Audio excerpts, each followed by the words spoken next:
मित्रों, बैकुंठ धाम में जहां भगवान विष्णु और माता लक्ष्मी निवास करते हैं, वहां का वातावरण सदा ही दिव्यता और शांति से भरपूर रहता है।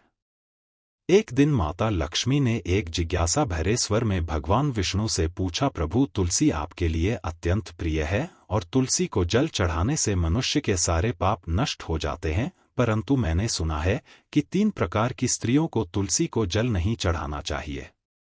कृपया मुझे बताइए कौन सी स्त्रियां ही और इसका क्या कारण है। भगवान विष्णु ने अपनी मुस्कुराहट के साथ माता लक्ष्मी की ओर देखा और बोले, हे देवी, यह सही है कि तुलसी मेरी परम प्रिय है।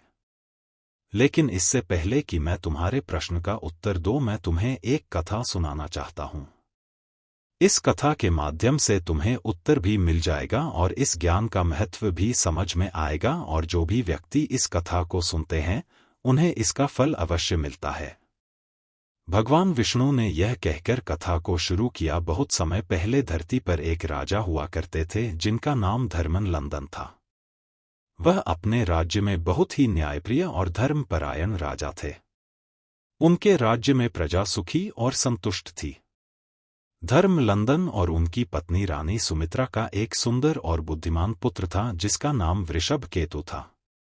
वृषभकेतु भी अपने पिता की तरह धर्म और न्याय के मार्ग पर चलने वाला था।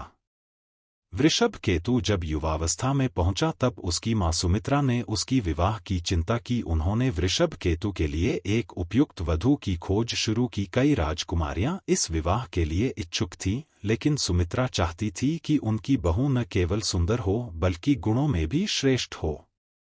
सुमित्रा और धर्मनंदन ने अपने राज्य में एक प्रतियोगिता का आयोजन किया जिसमें सभी योग्य राजकुमारियों को आमंत्रित किया गया। प्रतियोगिता का उद्देश्य यह था कि वे राजकुमारियों के गुण और धैर्य को परख सके। इस प्रतियोगिता में एक विशेष परीक्षा रखी गई जिसमें राजकुमारियों को अपने सच्चे गुणों का प्रदर्शन करना था। प्रतियोगिता के दिन विभिन्न राज्यों से आए राजकुमारियां प्रस्तुत हुई। उनमें से 3 विशेष रूप से ध्यान खींचने वाली थी। सुलक्षणा, दक्षिणा और सुमेधा तीनों ही अत्यंत सुंदर और विदुषी था, लेकिन उनका स्वभाव और आचरण अलग अलग था। सुलक्षणा अत्यंत सुंदर और आकर्षक थी।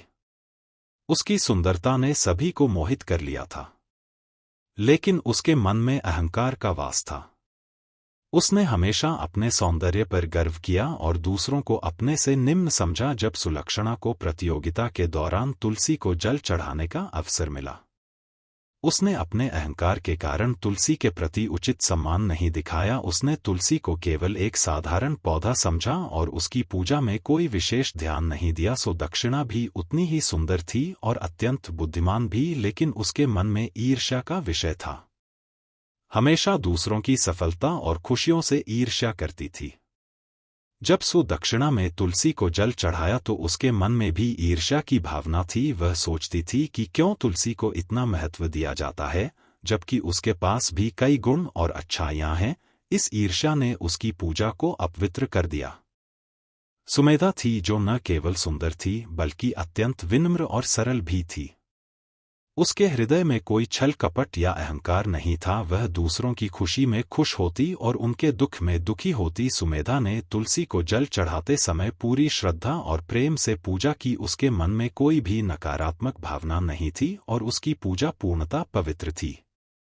प्रतियोगिता के अंत में धर्मनंदन और सुमित्रा ने देखा कि केवल सुमेधा ही थी जिसने तुलसी को जल चढ़ाते समय सच्ची श्रद्धा और पवित्रता दिखाई। उन्होंने निर्णय लिया कि वृषभकेतु का विवाह सुमेधा से ही होना चाहिए।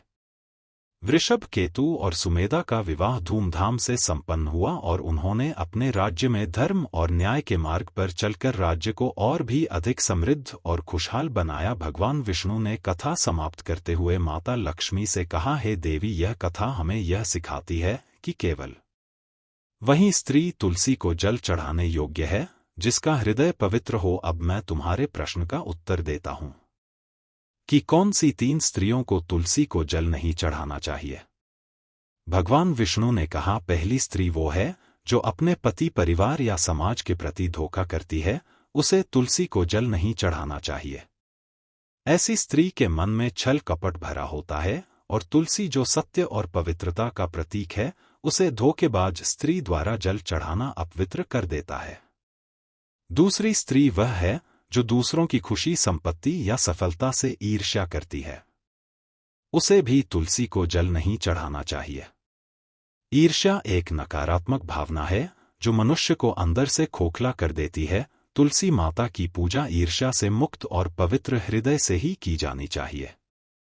भगवान विष्णु ने आगे कहा, तीसरी स्त्री वो है जो स्त्री अपने धन, सौंदर्य या शक्ति के कारण अहंकार में रहती है। उसे भी तुलसी को जल नहीं चढ़ाना चाहिए। अहंकार मनुष्य को भगवान से दूर ले जाता है और उसे उसकी सच्ची भक्ति से वंचित कर देता है। तुलसी माता की पूजा विनम्र था और प्रेम से करनी चाहिए। माता लक्ष्मी ने गंभीरता से भगवान विष्णु की बातें सुनी और कहा, प्रभु आपने बहुत महत्वपूर्ण बातें बताई। यह जानकर मेरा मन शांति और ज्ञान से भर गया है। भगवान विष्णु ने मुस्कुराते हुए कहा, हे देवी, इस संसार में हर व्यक्ति को पवित्रता, सत्य और प्रेम के मार्ग पर चलना चाहिए, तभी वह सच्चे अर्थों में हमारी भक्ति कर सकता है और हमसे आशीर्वाद प्राप्त कर सकता है।